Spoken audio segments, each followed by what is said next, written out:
27 अप्रैल 2025 श्रीमद् भागवत महापुराण की कथा पूज्यपाद श्री शास्त्री जी महाराज जी की पवित्र समाधि सुहानिने में होने जा रही है।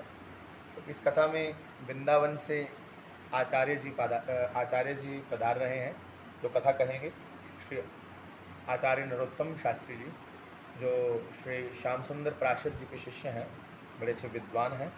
तो महाराज जी का समाधि दिवस जो है वो अप्रैल की 27 सुबह 4 बजे उन्होंने समाधि ली थी।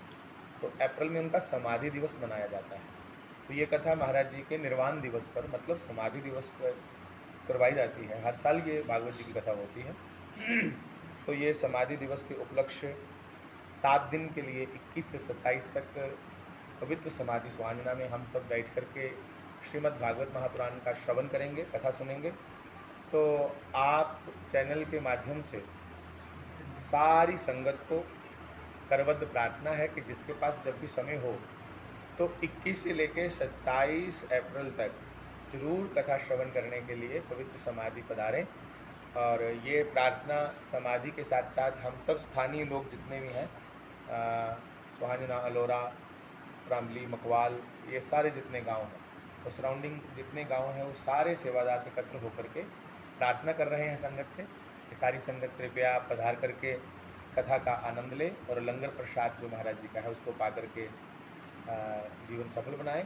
और कथा श्रवण जरूरी, बहुत बहुत ज़रूरी है हमारे लिए, क्योंकि कथा से ही जीवन जीने का ढंग मिलता है। धर्म ही हमें जीवन सिखाता है। और कथा के साथ साथ महाराज जी की स्मृतियाँ जो हैं, महाराज जी की जो पवित्र यादें हैं, महाराज जी के पवित्र जीवन पर ज़्यादा यह भाष्य होगा।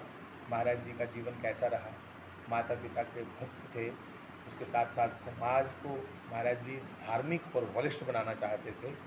और उसके साथ साथ महाराज जी का जो अपना जीवन रहा वो आप जानते हैं कि एक बड़ा रेवोल्यूशनरी जीवन रहा, एक बदलाव लाया महाराज जी ने। जो लोग जाति, पंथ, बिरादरी इन सब नाम पर आपस में बटे थे, वो पूज्यपाद शास्त्री जी महाराज जी ने, जिन्हें हम बोरी वाली सरकार भी कहते हैं, कोई बोरी वाले, कोई टाटा वाले, कोई माँ चंपा वाले, तो उन्होंने अपने जीवन में समाज पर ऐसी छाप छोड़ी कि आज समाज परस्पर एक मंच पर इकट्ठा होकर के एक दूसरे से सहानुभूति रखता हुआ धर्म के प्रचार के लिए आगे बढ़ता है। नहीं तो पहले समाज बड़े मतांतरों में बटा था। तो महाराज जी का ये बहुत बड़ा समाज को, एक मैं कहूँ कि बहुत बड़ी देन है जो उन्होंने समाज को इकट्ठा किया। आज भी इन्हीं बातों पे चर्चा होगी, मतलब 21 से 27 तक समाज कल्याण के लिए, समाज की एकजुटता के लिए जो कथा हो रही है समाधि पे, सादर आमंत्रित है सब। जय जय सीताराम। राम।